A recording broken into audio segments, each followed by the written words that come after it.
जय श्री राम। योगेश अनंत काले। सभी सुनने वालों को मेरा प्यार भरा नमस्कार। मित्रों, मैंने एक मैगज़ीन में एक न्यूज़ पढ़ी बीच में कि दिल्ली में कुछ 10-12 साल हो गए, हमारी जब वो सरकार थी, केंद्र सरकार, वो एक होटल का निर्माण करना चाहती थी। कुछ नोटिफिकेशंस वगैरह भी उसके निकाल लिए थे।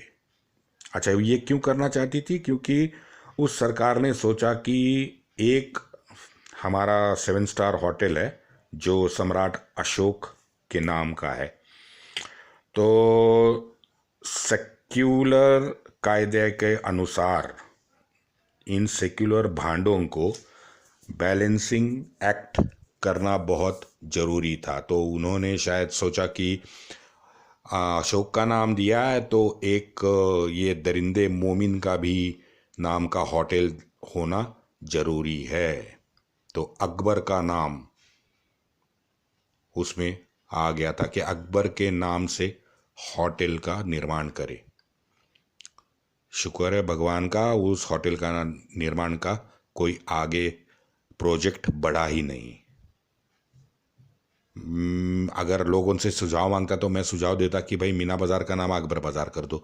वैसे भी हमको सबको मालूम है कि इस महान अकबर के हरम में 5,000 स्त्रियां थी।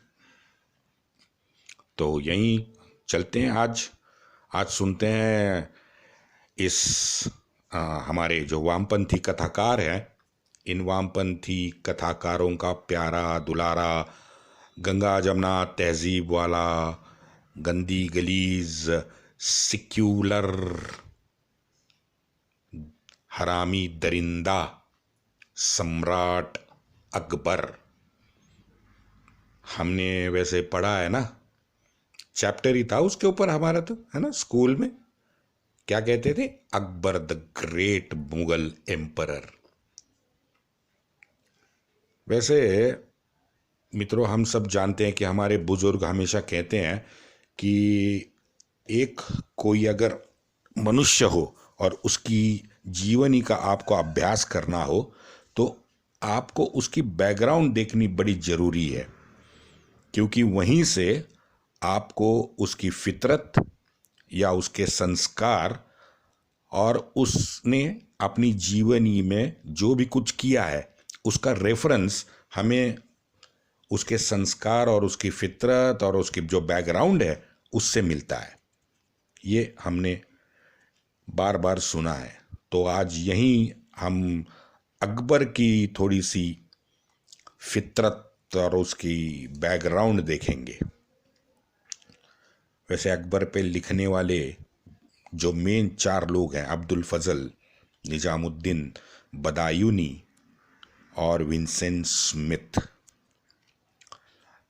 इन चारों को अगर आप पढ़ोगे मित्रों तो इस अकबर के असली कारनामे आपको भी समझ में आएंगे। वैसे पढ़ के मुझे तो लगा कि गुलाम प्रथा का सबसे गंदा चेहरा अकबर था, अत्याचारों की हद करने वाला अकबर था, धर्मांतरण करने वाला अकबर था, गद्दार अकबर था। इसकी पूरी कारकीर्द जो है ये अपने बाप जादाओं के तरह ही पूरी की पूरी कलंकित दिखती है। और ये महान मुगल ये सुन के स्मिथ जैसे तो हंसते हैं, और हंस के विंसेंट स्मिथ लिखता है कि this is all sentimental rubbish. मित्रों, अकबर इतना पागल हो गया था कि उसने फरमान निकाला था कि मैं भी एक रसूल हूँ। तो उसने वो दीन इलाही निकाला, हम सब जानते हैं। लेकिन ये दीन इलाही उसके मरने के बाद ही उसी के कब्र में दफन भी हो गया, ये भी हम जानते हैं। अब जरा उसकी बैकग्राउंड देखते हैं मित्रों। उसका डीएनए पूरा मिक्स, वो उज़्बेक भी डीएनए है, मंगोल है, तुर्की है और अफ़गानी है। पैदा हुआ अफ़गान के मिट्टी में। इन सब की खिचड़ी है इसकी रगों में। ये पहले तो हमें ये समझना पड़ेगा। अब मुझे पता है कुछ लोगों के पेट में मुरौड़ आएगा, मुझे गाली देंगे, क्योंकि मैं उसको अकबर को अकबर कह रहा हूँ, महान बादशाह अकबर नहीं कह रहा हूँ। लेकिन मित्रों, उन मित्रों से मेरी प्रार्थना है कि भाई आज मुझे थोड़ी सी मेरी भड़ास निकालने दो, क्योंकि ये खिलजी हो, मोहम्मद तुगलक हो, फिरोज शाह हो, शेर शाह सूरी हो, इनसे भी ज़्यादा झूठ हमको आज तक परोसा गया है अकबर के बारे में। तो ज़रा मुझे मेरी जो मन की भड़ास है वो थोड़ी निकालने दो, तो गाली गलौज मेरी आज के दिन थोड़ी सहन कर लो, है ना। क्योंकि वो महान सेक्युलर था, महान मोमिन था, दयावान था, शूर था। वो हमारे भारत का भाग्य विधाता आज भी है। यही तो 250 साल से भौंक रहे ये कथाकार सब भांड। और वो उसके ऊपर की कड़ी है वो हैदराबाद का चिरकुट। उसने क्या कहा था कि हमने काफिरों पे 800 साल राज किया है। वैसे हिसाब में मित्रों लगा रहा था 2022 के पीछे 800 साल। तो मोटा मोटी मुझे समझ में आया कि वो 1192 में पिथौराजी का पराभव घोरी ने किया, 1206 में घोरी दिल्ली आ गया। तो तब से इन लोगों को ऐसे लगता है कि भाई पूरा का पूरा भारत हमने जीत लिया। वैसे अगर आप मिड लेवल हिस्ट्री अगर आप पढ़ोगे तो ये साले कमीने कभी ग्वालियर से आगे गए ही नहीं है। वो बलबन गया, मलिक काफूर गया, खिलजी गया, उसके बाद कौन गया? और वो गए और लौट के भी आए हैं। ऐसा नहीं है कि वो वहीं थे अंग्रेज़ों की तरह। भाई अंग्रेज़ों ने, अब वैसे आप हिसाब कर लो मित्रों कि अंग्रेज़ भी 1857 से 1947 तक 90 साल ही तो थे। वो भी कहाँ 200, 250, 300, वो तो 1710 में आ गए। तो वैसे तो पोर्तुगीज़ 1510 में आ गए। तो हम क्या ये कह सकते हैं कि पोर्तुगीज़ ने भारतवर्ष पे राज किया? सबसे ज़्यादा पोर्तुगीज़ आप देखो 1510 में, नहीं 1530 में मोटा मोटी वो गोवा आ गए। और तब से वो जीत के जा रहे थे 1962।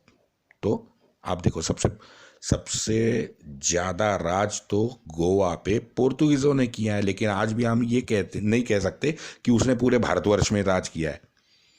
तो इन लोगों का भी वही हाल है, सब मोमिनों का। लेकिन कहते हैं कि हमने काफिरों पे 800 साल राज किया। ये शायद इनका कॉम्प्लेक्स है। हम लोग सब जानते हैं कि कभी भी इन मोमिनों ने भारतवर्ष पे 800 साल राज नहीं किया है। लेकिन ये वामपंथी भुक्कड़ 1336 का स्थापित किया हुआ विजयनगर भूल जाते हैं। पांड्य, सातवाहन सब भूल जाते हैं। 1000 साल का चालुक्य चोल चक्रवर्ती साम्राज्य भूल जाते हैं। आप मित्रों महाराष्ट्र, कर्नाटक, उड़ीसा, छत्तीसगढ़, आंध्र का सागरवर्ती क्षेत्र, केरल, पंजाब, देखो ना कहाँ थे ये लोग? आते जाते थे, लूटपाट करते थे, बिकॉज डकैत थे। इनको राज्य चलाना ही नहीं था। इनको तो बस लूट मार करनी थी, पैसा चाहिए था, और रात को मजे लूटने के लिए हिंदू महिलाएं चाहिए थी। बस इनको और कोई सरोकारी नहीं था आपके देश से, क्योंकि बाहर से आए हुए थे। स्मिथ तो सीधी तौर पे लिखता है कि Akbar was foreigner in India and he had not a drop of Indian blood in his when. Smith आगे भी कहता है कि तैमूर के पीढ़ी का ये 7वां गधा भारतीय कैसे हो सकता है, और जिसकी माँ भी चंगेज मंगोलियन खानदान की थी। मित्रों, मैंने आपको बताया, शायद आपको याद होगा कि वो हुमायूं का सबसे छोटा भाई था हिंदाल, उसका एक मुल्ला काजी था। वो मुल्ला काजी की 13 वर्षीय लड़की थी हमीदा बानो। हुमायूं ने उसको देखा, 2 लाख रुपए देके उसको खरीद लिया, और यही है अकबर की अम्मा। इसके माँ और बाप दोनों के वंशजों ने पूरी दुनिया को दहल दिया था अपने अत्याचारों से। इन सब का खून इसके शरीर में दौड़ रहा था। अब आते हैं दादा और बाप पे। दादा बाबर तो हवस का पुतला तो था, हम सब जानते हैं, शराबी था, वो भी हम जानते हैं। बाप था हुमायूं। अब हुमायूं अपने बाप के गुणों के साथ आपू के लत से नशेड़ी बन गया था। तो ऐसा ठरकी हवस का मुल्ला दादा और अफू की लत से नशेड़ी बना बाप। और ये दादा और अब्बा, ये दोनों के गुण जाहिर है अकबर में तो आने ही थे। मैं यहीं अब तथ्यों के साथ आपको बताने की कोशिश कर रहा हूँ, बिकॉज मैं सब ये आगे जो कोट करूँगा ये सब इन चारों ने लिखा हुआ। मैं मेरे मन से या तर्क बिर कुछ नहीं लगा रहा हूँ। मैं जो उन्होंने चारों ने लिखा है वो आपको बता रहा हूँ। अबुल फजल लिखता है कि अकबर के 2 बेटे ये पूरे के पूरे शराबी बन गए थे, और उसी शराब में वो मर गए। उसका सबसे बड़ा बेटा था, वो भी नशेड़ी और शराबी बन गया था, लेकिन उसके बाप के सौभाग्य से उसको बचा लिया गया। अकबर के 3 चाचा, वो तो हमने लास्ट एपिसोड में देखा है, उसमें से भी स्पेसिफिक ये कामरान चाचा। हम जानते हैं कि हुमायूं को डराने के लिए ये दंदनाता निकला था लाहौर से, और उस इस्लामी जानवर ने बख्श किसे बनाया भाई? हमारी गरीब हिंदू जनता को। लाहौर से दिल्ली तक भूतो न भविष्यति अत्याचार कामरान ने किया। आगे उसने क्या किया? जीवन भर गद्दारी की, जीवन भर। वैसे हुमायूं भी कम नहीं था उसका बाप। हुमायूं भी पूरा का पूरा रंडीबाज, बच्चेबाजी का माहिर ये हुमायूं था, जो हर सोमवार को बच्चों को लेता था, क्योंकि उसको किसी ने बताया था कि सोमवार को बच्चों को लेना, और बुधवार को पूरे दोस्तों के साथ, इत्तेदारों के साथ वो मीना बाजार में खुल के पार्टी देता था। वेश्यागृह में औरतों के बीच रहना उसका, हुमायूं का शौक था। और ये इसी हवस की वजह से 33 साल की उम्र में मात्र 13 साल की हमीदा बानो को उसने निकाह के लिए खरीद लिया था 2 लाख रुपए में। ऐसा नहीं है कि हरम खाली पड़ा था, हरम भी भरा हुआ था। तीसरा, हुमायूं ने क्या किया जिंदगी भर? जिंदगी भर हुमायूं अपने भाइयों से लड़ता रहा। इसमें एक मैं अच्छी बात हुमायूं की मैं आपको बताता हूं, आपको आश्चर्य लगेगा, लेकिन है, जो अच्छा है वो अच्छा है। हुमायूं ने अपने बाप को वचन दिया था कि मैं अपने भाइयों को नहीं मारूंगा, तो वो वचन उसने निभाया, मरते दम तक निभाया। वो जितना भी 47 साल तक जिया, मरते दम तक उसने वो निभाया है। कामरान को भी 3 बार कामरान ने उस पर हमला किया। वैसे तो वो कोशिश तो हमेशा ही 20 साल से कर रहा था, लेकिन 3 बार उसने युद्ध छेड़ा हुमायूं के साथ। फिर भी कामरान को हुमायूं ने नहीं मारा। उसकी आंखें निकाल के नींबू और नमक का रस उसकी आंखों के वो खोपड़ी में डाल दिया। कामरान को नंगा किया गया। नंगा करके दिल्ली के सड़कों पे फेंक दिया गया। उसके अगले 4 साल कामरान का कोई अता पता नहीं मिला। 4 साल के इस गुमनामी बरस के बाद 1557 में मक्के में एक सड़क किनारे कामरान मृत पाया गया।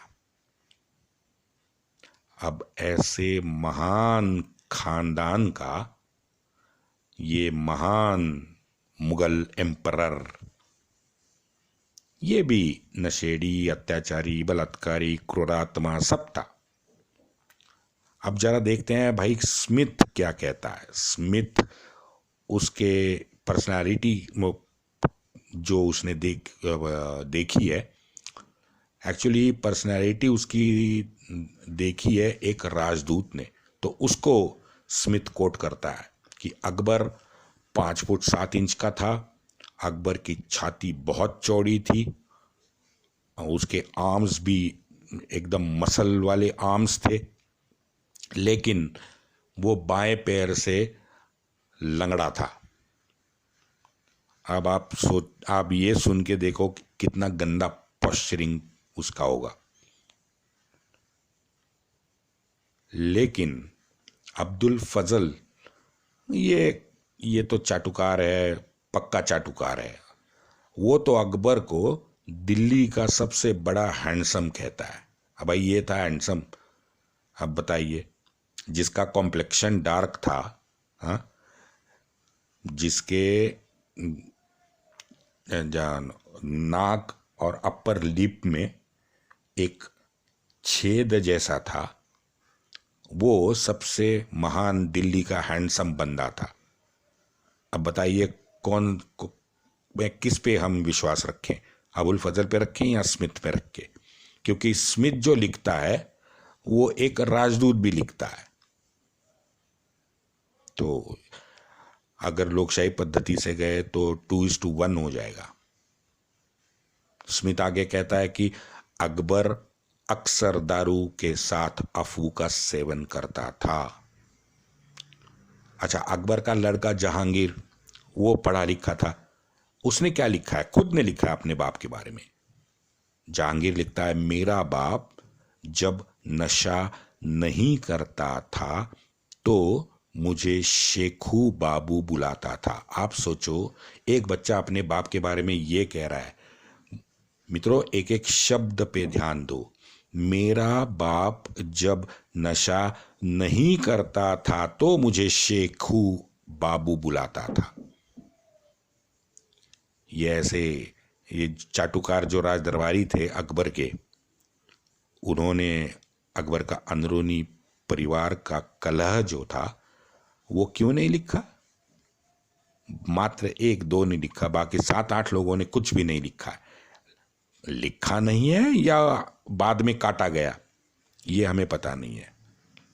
अब बहुत सारे लोग ये भी मुझे कहेंगे कि भाई तू उसके परिवार में कहाँ घुसा पड़ा है, हाँ, उसका गवर्नेंस देख, उसकी क्यूमुलेटिव ग्रोथ उसने क्या की है वो देख, क्योंकि वो हमारे देश के लिए ज़्यादा ज़रूरी है, वगैरह वगैरह वगैरह। ये बिलो बेल्ट हमला क्यों करते हैं? तो जैसे मैंने पहले कहा कि भाई उस आदमी की जीवनी का जो कर्म है वो उसके संस्कार से ही तो कर्म करेगा। मोहिउद्दीन चिश्ती जैसा खूनी दरिंदा लोगों को मदद कर सकता है क्या? सोच के देखो। अब ये सोचो कि राहुल गांधी मथुरा के कृष्ण मंदिर के लिए सड़क पे आया है। सोच के देखो, हो पाएगा क्या? ये नहीं हो पाएगा। क्यों नहीं हो पाएगा? क्योंकि संस्कारी नहीं है, जन्म से उसके संस्कारी वैसे नहीं है, तो वो क्यों खड़ा रहेगा? और दूसरा, मुझे गाली दो क्योंकि मैं 100% बायस्ड हूं, ये सेक्युलर गंदी गलीज नाली में डुबकी लगाने वाला भाई मैं नहीं बनना चाहता, मुझे माफ कर दो।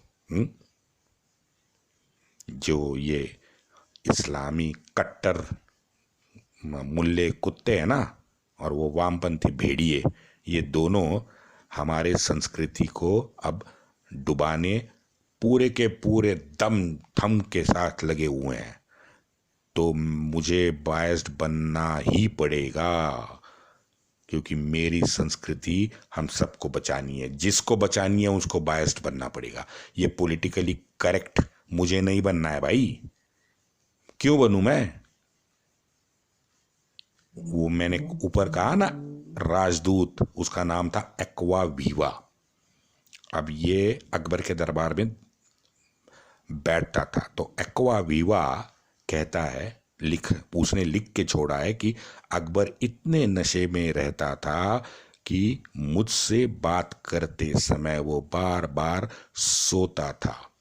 मुझे पता चला कि वो दारू यानी शराब का अर्क पीता था। तो आज की भाषा में वो ठर्रा या हाथ भट्टी पीता था। अफू को कुछ मसाले मिलाकर पीता था। जहांगीर भी आगे लिखता है कि मेरे बाप ने पढ़ाई तो की नहीं थी, ना वो लिख सकता था ना पढ़ सकता था, लेकिन मेरा बाप ऐसे दिखाता था कि वो पढ़ा लिखा इल्म रखने वाला बंदा है। वैसे हमारे बुजुर्गों ने ये कई बार कथाओं में या लिखा है कि यौवनावस्था, धन या सत्ता, इनमें से किसी भी एक अगर अज्ञानी के पास आती है तो उस अज्ञानी की जग हंसी निश्चित है। लेकिन अगर ये तीनों एक साथ नसीब से अज्ञानी को मिले तो उस अज्ञानी के बारे में पता नहीं क्या कहना। क्या बात है। वैसे ये भी है कि अब्दुल फजल जो है, ये एक अकबर की यौवनावस्था के बारे में बिल्कुल चुप है, कुछ नहीं बात करता। वो बाकी कुछ नहीं बताता। सिर्फ एक मुझे रेफरेंस अबुल फजल का मैंने देखा अब तक, वो है अकबर के हरम का। स्मिथ भी लिखता है कि एक्वा विवा अकबर के इस हवस के कारण बहुत ज़्यादा परेशान था, क्योंकि राजदूत होने के बावजूद वो अकबर से बात नहीं कर पा रहा था। और एक्वा विवा कहता है कि बिना काम के यहाँ दिन गुजारने कठिन हो रहे हैं। एक समय प्रत्यक्ष अकबर जब एक्विवा के सामने आया तो एक्विवा ने उसे टोका है और उसे इस वासना का उसने जम के मुंह पे विरोध किया है। और इसके बारे में एक्विवा बाद में ये भी कहता है कि इस शराबी ने मुझसे माफ़ी मांगी। जाहिर है वो एक्विवा बोलता होगा कि भाई तू ऐश कर रहा है, मेरा देख, कई काम धंधे का देख जरा। और ये सब सुन के अब जरा याद करो मित्रों, वो जोधा, अकबर, मुगले आजम, ये कराची वुड वालों के चित्रपट। झूठ पे झूठ, झूठ पे झूठ, झूठ का पहाड़ हमको दिखाया गया। शर्म आती है। वंदे मातरम।